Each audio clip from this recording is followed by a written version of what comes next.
We at the Middle East Crisis Committee of Connecticut have decided to give our 2025 Courage Award to Dr. Hussam Abu Safiya.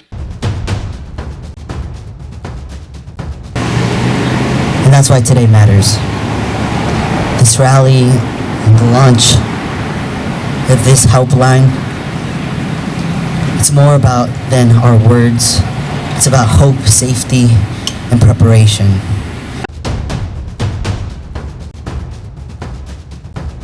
Hello, my name is Stanley Heller. Welcome to the Struggle Video News.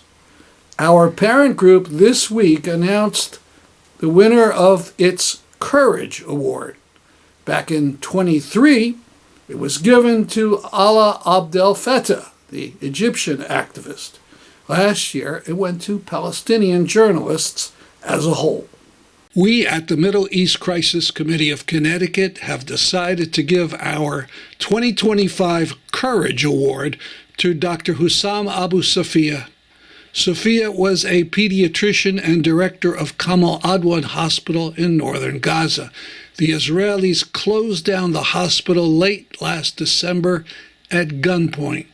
Dr. Safiya was among the last to leave. He was told to walk through the rubble to surrender to the IDF. 2 tanks were trained on him, and at any point they could have killed him for any or no reason. We salute his courage and insist on his freedom. He has been held without any charge for 7 months. His lawyer says his prison conditions are extreme, and Dr. Safiya has lost 90 pounds in body weight. Free Dr. Safiya and restore all the hospitals in Gaza. In the ceasefire deal, Israel agreed to free a number of people that Israel claimed had committed grave crimes. But here, a doctor who committed no crimes at all continues to be imprisoned.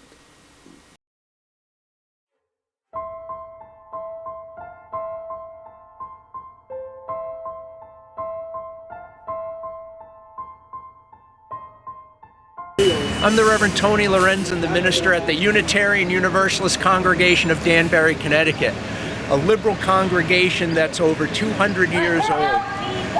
Part of our legacy is a long history of working for social justice in this country, from abolition of slavery, women's rights, LGBTQ rights, the labor movement, and I'm proud to say that our congregation just passed a resolution signing on to condemning apartheid in Israel and Palestine, Israel's genocide of Palestine, and I'm really proud of the group. We took a little voyage to get there. We had a lot of discussions, people learned a lot, and we voted last week, and the vote was overwhelming in support of denouncing the genocide being committed by Israel and Palestine. I'm really proud of the congregation, and I hope you will join us in the fight to end the human rights atrocities being committed by Israel against the Palestinian people.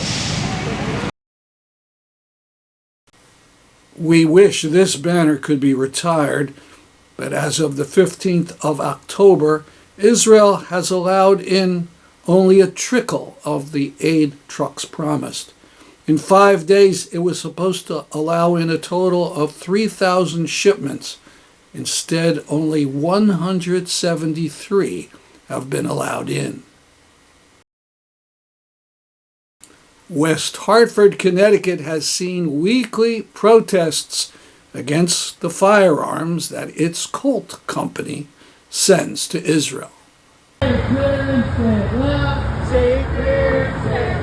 Palestine, you make us proud. Palestine, you make us proud. Free, free Palestine. Free, free Palestine. Free, free, free Palestine. Free, free, free Palestine. Israel kills Colt prophets. Israel kills Colt prophets. How much money in your pockets? How much money in your pocket? Israel kills Colt prophets. Israel kills Colt prophets. How much money in your pocket? How much money in your pocket? Israel kills Colt prophets. Israel kills Colt prophets. How much money in your pocket? How much money in your pockets? Free Palestine! every week we're here, right? And so it's important. And as we move into this new, it's hard to say how long the ceasefire will hold, first of all. Like, it's totally possible it could fall apart. It's possible it continues. Sorry, am I doing anything wrong, or is it okay. But we are thinking, and I want everyone here to also be thinking about, like, what's changing, like paying attention to the people around you. Are they engaging with it differently? Are they receptive to new messages and new ideas? Like, we need to be all thinking about how we're going to continue to respond to how the genocide in Gaza is being covered, and there's going to be a shift. And there's also going to be people who want to say it's over. Like, why are you still talking about that? But what Hussam Abu Safiya, who's a Palestinian-British doctor who's been to Gaza, who was in Gaza when the genocide began, or shortly after it began, he's been saying for a while that it's really day one after the ceasefire that is the most important day, because that's when we really have to fight for Gaza to be rebuilt. Because the plan of the Zionists, of the Israelis, is almost certainly to met nothing into Gaza as soon as they're able to try to again force people to leave. So we are still here and we're still fighting, as they say in Palestine. We have sumud. We're going to stay where we are. We're salmidin. We're staying where we are, and we're here till we free Palestine. So thank you, everybody, for coming. Be here next Friday. We'll be here next Friday, and I want to echo everything that was said earlier. Our job, we can feel proud that there is a momentary relief for the Palestinian people, for the people of Gaza. They certainly deserve to celebrate, and that's a testament to their steadfastness and to the resistance of the Palestinian people. So we can applaud that, ultimately, because they stood strong. I think, but for us, our real work starts now. Because, you're going to see a shift. You're going to see people saying the genocide is over, there's a ceasefire, why are you still chanting, why your shopping bombs are dropping? Well, we already know that Israel already has violated the ceasefire. That's not for us to be negative about it, but that is a proof that our activism and our action must not stop. We must hold Israel accountable. We must hold the companies, the corporations responsible for this genocide responsible. As you guys know, Colt Manufacturing here in West Hartford, they are still continuing to exist, and they are still going to send guns to Israel in the future. So the reality is that we need to be laser focused on this war machine that exists locally here. Just a couple things that pop into my mind when thinking about Colt. I interviewed Feroz Sidwa at the beginning of the year. I don't know if you remember, there was this amazing New York Times article that said 65 doctors tell you what they saw in Gaza. Sidwa in particular talked about the one bullet to the head. He said, when I first saw it, I thought, it was an accident or something like that, but systematically, maybe one a day for the entire time he was there, and it was, weeks or maybe months, he would see a person with one shot to the head. So it could very well have been a Colt gun that did that. So it's so important that Colt be ashamed on this kind of thing, and that this effort continue. Now, sections of the press conference of Danbury Unites for Immigrants. We have a family who we're supporting and whose loved one was moved 5 times throughout detention centers. They were also put in solitary confinement. This happened after a fight broke inside the concentration camp where he's being held. They were fighting over food.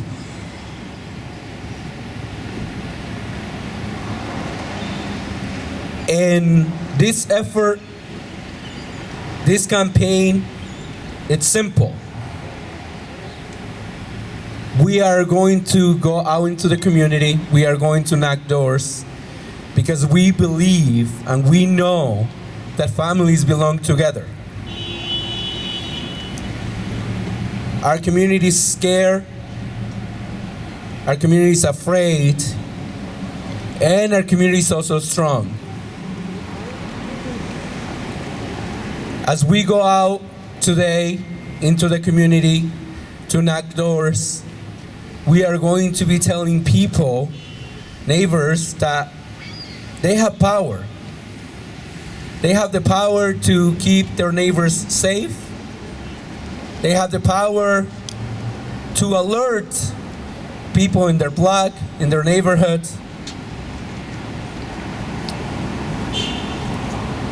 Because it is up to us. Nobody else. We know that nobody's coming to save us. We know that laws are not being respected and shredded every day. And that is why today we are officially launching a helpline which will help people in the community to report ICE activity. It will also help us connect people in the community to the different resources that we have to offer, including the support that we provide to families after a loved one has been kidnapped. Again, all I have this morning is gratitude and also excitement and encouragement, because we're coming together, because we understand that it is up to us and nobody else. We have each other. We are here for one another. We will keep one another safe. I'm going to introduce our second speaker, who is Sebastian Sanchez from WCSU's Latin American Students Association, the president of WCSU's Latin American Students Association. Come on up, Sebastian. Sebastian is studying social work and political science, and we are so glad that you have joined us today. I'm honored and I'm proud to be here today, not just as a student, but as someone who has seen what it means to be a part of a community where immigration isn't just an issue, it's a part of our everyday lives. Danbury is home to families all over the world, people who work hard, people who care deeply and want the same thing as everybody else. They want a chance to be together and most importantly, stay together.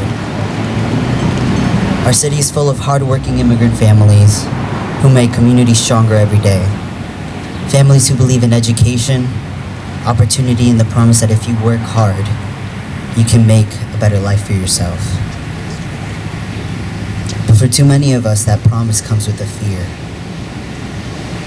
Fear that one day, someone we love might not come home.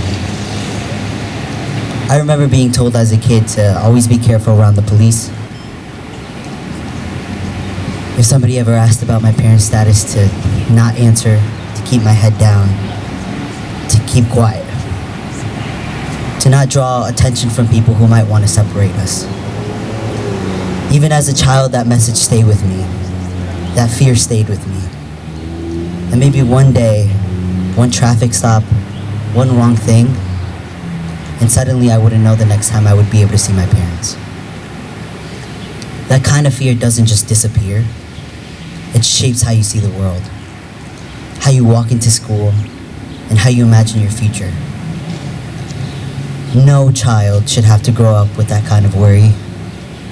We should be focused on learning, on friends, and on dreaming, not whether our families will be together tomorrow.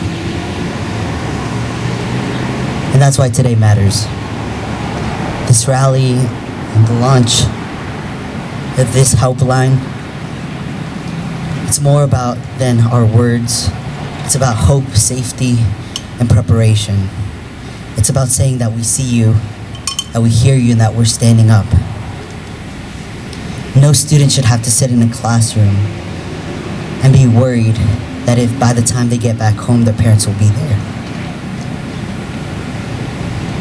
No family should live in fear for just doing what everyone else is doing, all other families. To work hard, to take care of the children, and to build a future. When families feel secure, the whole community thrives. Everybody does. This helpline isn't just a number, it's a lifeline. It's a resource that will help families get answers, make emergency plans, and know that they're not alone.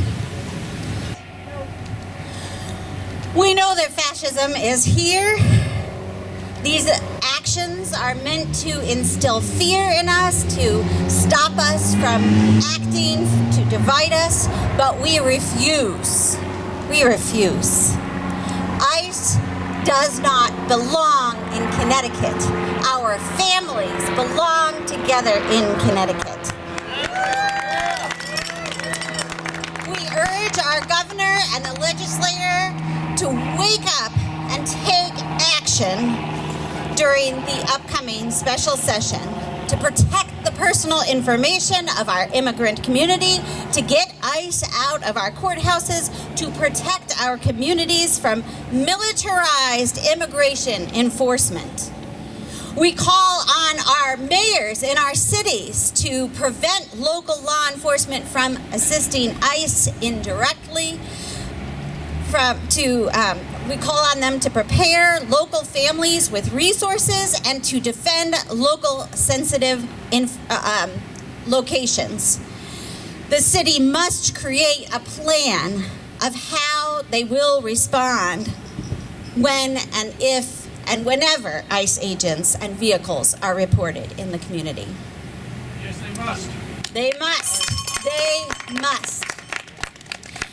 I'm going to introduce our next speaker, Alessandra de la Vega, who is an immigrant and a child of immigrants, and also a Danbury Public Schools teacher, and a wonderful leader in our community of Greater Danbury Unites for Immigrants, with whom I have the pleasure of working closely on our post-disappearance team.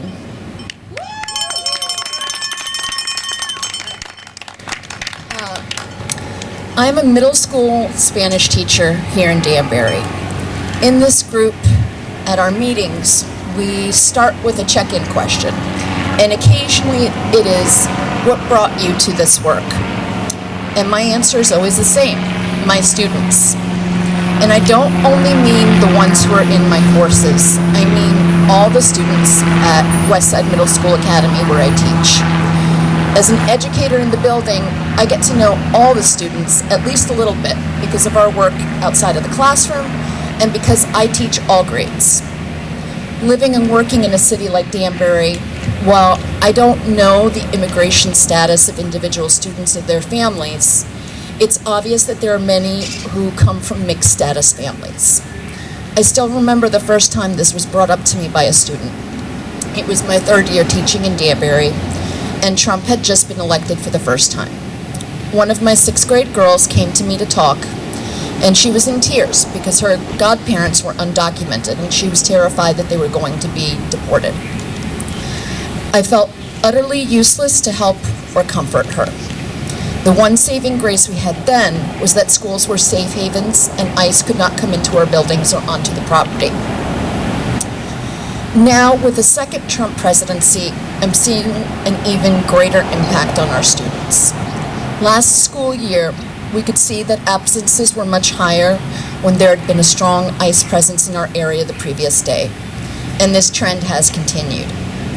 I had students who told me that their parents were keeping them home to avoid having to risk going outside with them. I know at least one student was likely undocumented, and their concern for their baby brother, who was born here, was heart-wrenching. I have had many students approach me with concerns about relatives, family friends, and even their parents, both during the 2024-25 school year and since school began in August. Many adults forget that it's not only the children of the undocumented who suffer, it's any child who has a close relationship with them.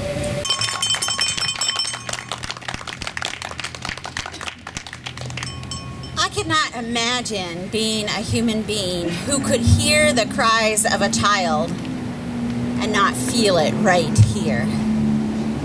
It would be evil, truly evil, to hear the cries of a child and not feel it right here. We have to protect our schools. We have to protect our hospitals. We have to protect our people, our communities, because families belong together. Families belong together. Say it with me. Families belong together. Families belong together. Families belong together. It is my pleasure to introduce Eva Avega. There you are, who is Vice President of the Ecuadorian Civic Center and a first-generation Latina.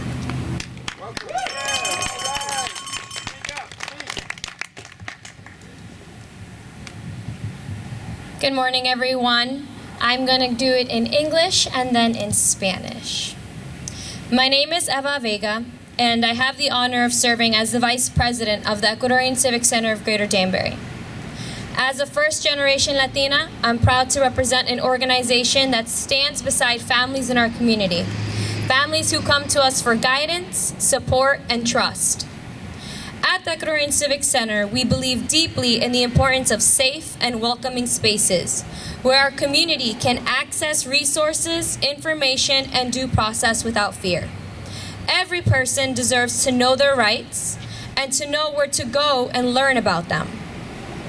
It is so important that we all take the time to know our rights, be prepared, have these conversations, and learn about the resources available right here in our community.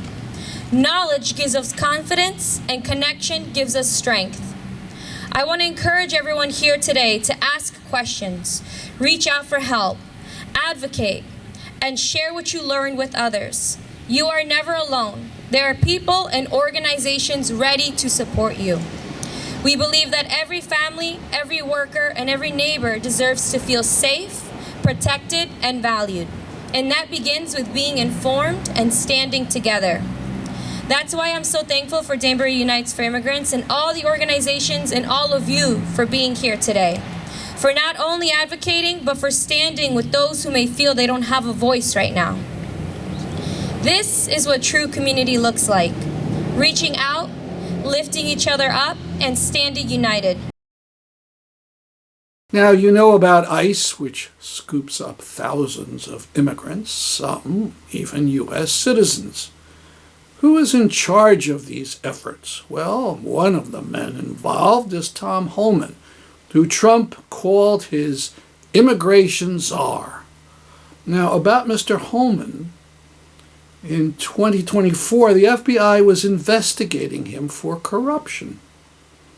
Before the president appointed him this February, the FBI had set up a sting operation, offering him $50,000 in a paper bag to get lucrative government contracts once he became involved in the new administration.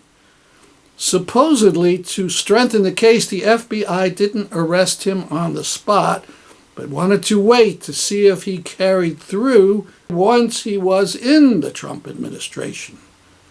Trouble was, as soon as Trump became president, the whole FBI investigation came to a halt.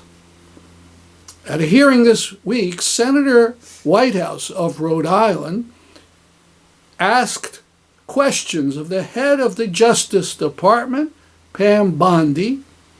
She essentially refused to answer. Watch. Good morning. What became of the $50,000 in cash that the FBI paid to Mr. Homan in a paper bag, evidently?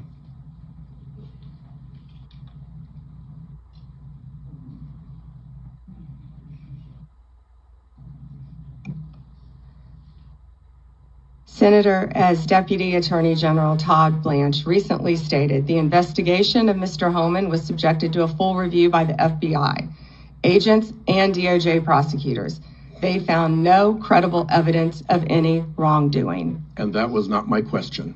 My question was, what became of the $50,000 in cash that the FBI delivered, evidently in a paper bag, to Mr. Homan? Senator, I'd look at your facts. Are you saying that they did not deliver $50,000 in cash to Mr. Homan? Senator, as recently stated, the investigation of Mr. Homan was subjected to a full review different question. by the FBI agents, That's a by different Department question. of Justice prosecutors. They found no evidence of wrongdoing. That's a different question. What became of the $50,000? The essential questions. What happened to the $50,000? Did the FBI get back the money? If Homan kept it, did he declare it on his taxes? Seems to me these are essential questions. And that $50,000 is U.S. money, your money that you gave in taxes. Seems that you have the right to answers to those questions. There was a piece in the New York Times by Mark Lee Greenblatt. He's a former Inspector General in the Department of the Interior, in charge of investigating corruption. He pointed out three things which he called three red flags. One, Homan never denied taking the money, but vaguely said he did nothing wrong. Well, conspiracy to commit bribery is absolutely wrong. Two, when he was appointed immigration czar, Homan was under a serious FBI investigation. How could he have passed a background check by the Trump administration?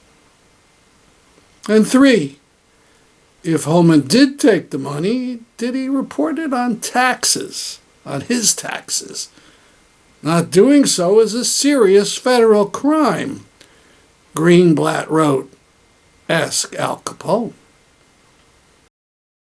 That's our program for today. See you next time. I'm Stanley Heller for the Struggle Video News.